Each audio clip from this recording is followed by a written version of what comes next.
Hello everyone, kamusta po kayong lahat?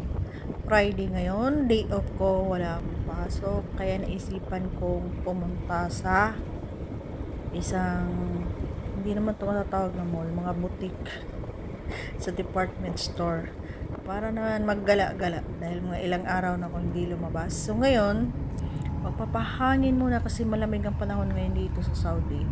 Hindi na tulad dati napakainit. Ngayon parang Pinas lang, hindi na kailangan mag-aircon kung nasa labas. Basta malamig siya, so masarap maggala-gala. Malapit lang din naman to sa bahay, sa aming salon, sa aming shop. 5 minutes drive lang ata kasi iikot So, yan ang mga madadaanan dito guys. So, ang ganda ng araw.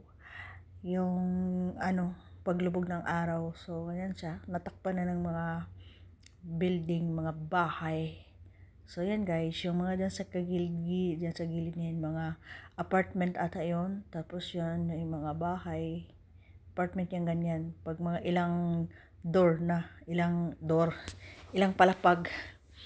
Tapos dito, magkatabi yung mga bahay at saka mga apartment kasi nasa likuran to ng mga department store or mga basta maraming mga yung sa highway kasi sa gilid ng highway yun yung mga tindahan. So, ito bahay to siya guys. Napakayaman yung may-ari nun.